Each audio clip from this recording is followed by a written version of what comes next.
चाहे कितना ही अभागा मनुष्य हो, सुबह 3 बजे से 6 बजे उठकर ब्रह्म मुहूर्त में कर दो यह काम। जो चाहोगे वह मिलेगा। एक समय की बात है, माता पार्वती ने भगवान शिव से पूछा, स्वामी, मैंने देखा है कि चाहे कितना ही अभागा मनुष्य हो, अगर वह सुबह के समय ब्रह्म मुहूर्त में उठता है तो वह बहुत सुखी रहता है। ऐसा क्यों? मुझे ब्रह्म मुहूर्त का रहस्य बताइए।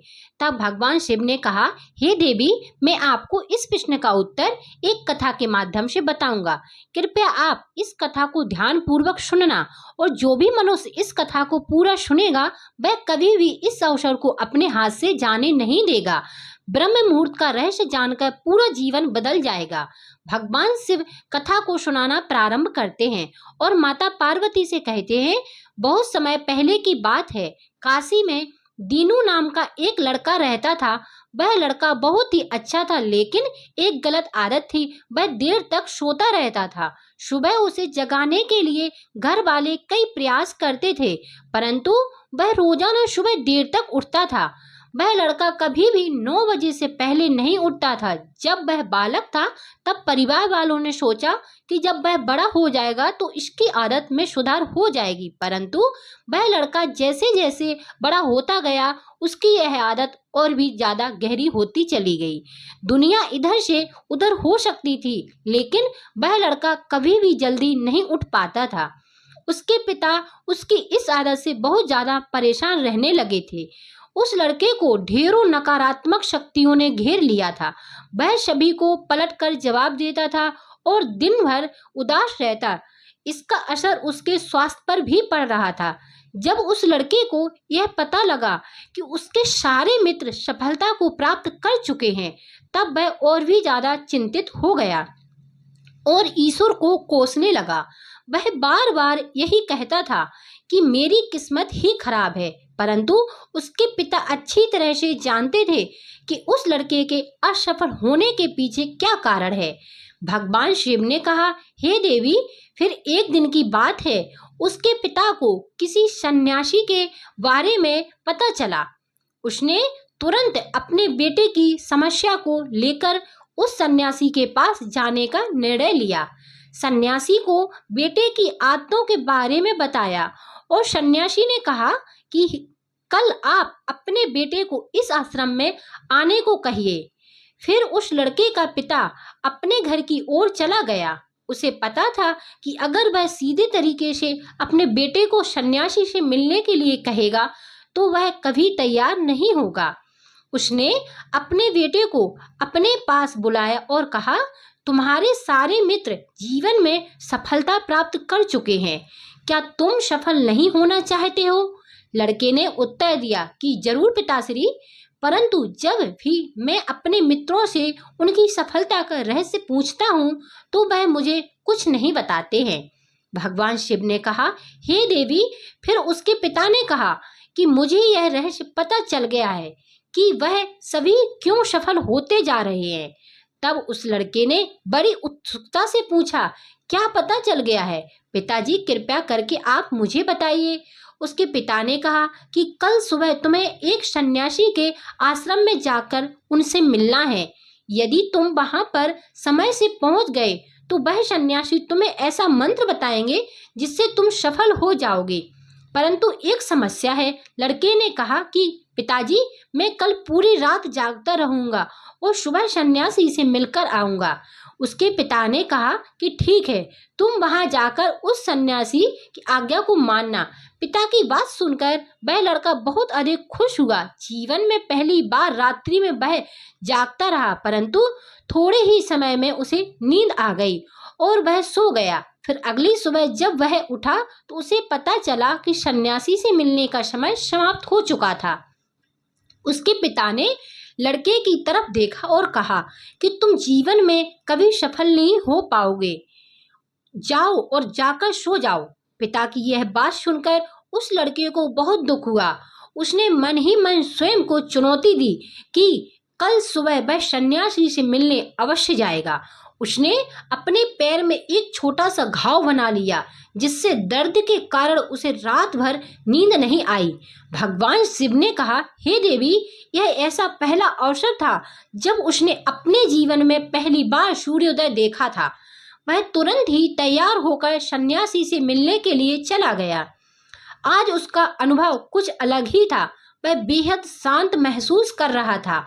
चलते चलते वह लड़का जैसे ही सन्यासी के आश्रम में पहुंचा तो वहां पर उसने देखा कि सन्यासी और उसके सभी शिष्य ध्यान लगाकर बैठे हुए थे। भगवान शिव ने कहा, हे देवी। फिर जब ध्यान का समय समाप्त हुआ तब लड़का उस सन्यासी के पास पहुंचा और उन्हें प्रणाम करते हुए बोला कि आपके पास कोई ऐसा मंत्र है जिससे मैं सफल हो जाऊं? कृपया करके मुझे वह मंत्र आप बताइए। मैं भी अपने मित्रों के समान सफल होना चाहता हूँ और अच्छा जीवन जीना चाहता हूँ। परंतु भगवान शिव ने कहा, हे देवी। फिर सन्यासी मुस्कुराए और बोले, अच्छा तो तुम वही बालक हो। तुम्हारे पिताजी मुझसे मिलने आए थे और उन्होंने तुम्हारे विषय में मुझे सब कुछ बता दिया था। मैं तुम्हें वह मंत्र अवश्य बता देता हूँ। परंतु अब लड़के ने जैसे ही परंतु शब्द सुना तो लड़का घबरा गया। उसने पूछा, परंतु क्या गुरुदेव? तब सन्यासी बोला, मैं तुम्हें वह मंत्र बताऊंगा, परंतु अगले 21 दिनों तक तुम्हें मेरी आज्ञा माननी होगी।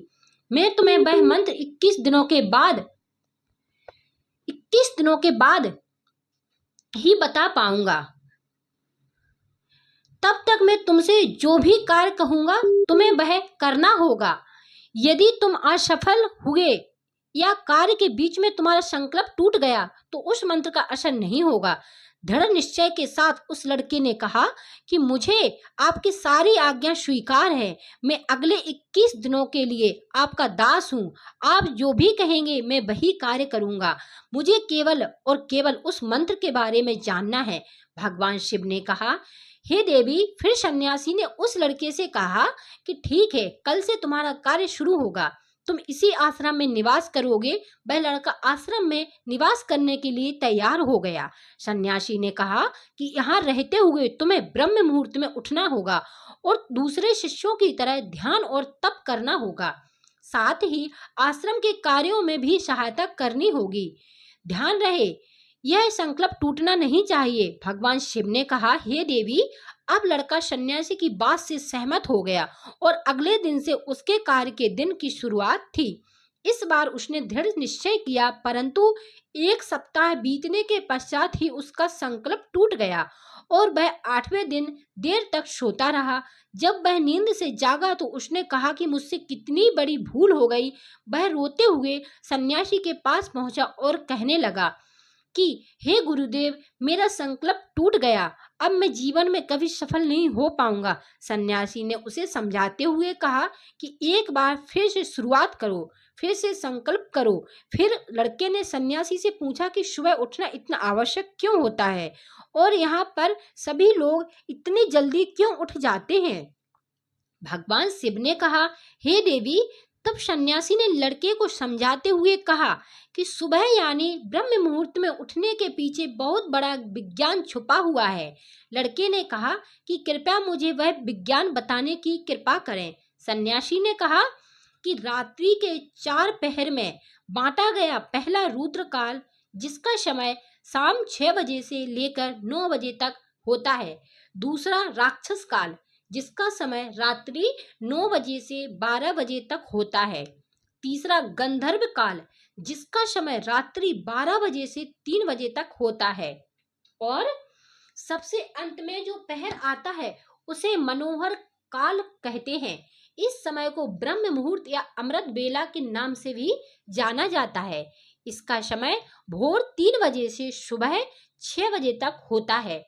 यह वह समय होता है जब पूरे संसार की नकारात्मक शक्तियां निष्क्रिय अवस्था में होती हैं और सकारात्मक शक्तियां सक्रिय होती हैं। ब्रह्म मुहूर्त अर्थात देव मुहूर्त। ब्रह्म मुहूर्त का अर्थ देवताओं का समय होता है। भगवान शिव ने कहा, हे देवी। वह सन्यासी आगे कहता है, इस समय देवता धरती पर विचरण कर रहे होते हैं और जागृत मनुष्य पर उनका बड़ा ही सकारात्मक प्रभाव पड़ता है। ब्रह्म मुहूर्त ऐसा समय होता है जिसमें मनुष्य का मस्तिष्क बिल्कुल खाली होता है, जिसमें किसी प्रकार की कोई विचार नहीं होते हैं और जब इस समय व्यक्ति अपनी पुस्तक खोलकर पाठ का अध्ययन करते हैं तो उन्हें सब कुछ जल्दी जल्दी याद भी होता है और यह लंबे समय तक याद रहता है। यह ऐसा समय है जिसमें हम ज्ञान को समझने का प्रयास करते हैं। इस कारण आश्रम के सभी शिष्य और संसार में बहुत से ज्ञानी लोग ब्रह्म मुहूर्त में उठ जाते हैं। प्राचीन काल में रोशनी का कोई स्रोत न होने के कारण लोग अपने दिन का समाप्त सूर्यास्त के साथ और आरंभ सूर्योदय के साथ करते थे। यह एक तरीका है जिससे मानव जीवन प्रकृति के साथ तालमेल बनाकर चलता है। भगवान शिव ने कहा, हे देवी। फिर उस लड़के ने कहा कि ठीक है, मैं कल से अपना संकल्प फिर से शुरू करता हूँ, परंतु ब्रह्म मुहूर्त में उठकर मुझे क्या क्या करना चाहिए। तब सन्यासी ने कहा कि ठीक है, मैं तुम्हें बताता हूँ कि ब्रह्म मुहूर्त में क्या करना चाहिए और कैसे करना चाहिए। सबसे पहले उठकर धरती माता पर पांव रखने से पहले धरती माता को प्रणाम करना चाहिए और अपनी दोनों हथेलियों को देखना चाहिए और ईश्वर को धन्यवाद करना चाहिए कि उन्होंने तुम्हें आज का सूर्योदय देखने का अवसर दिया है। इसके बाद नित्य कर्म और स्नान से शरीर की ही नहीं बल्कि मन की शुद्धता भी बढ़ती है।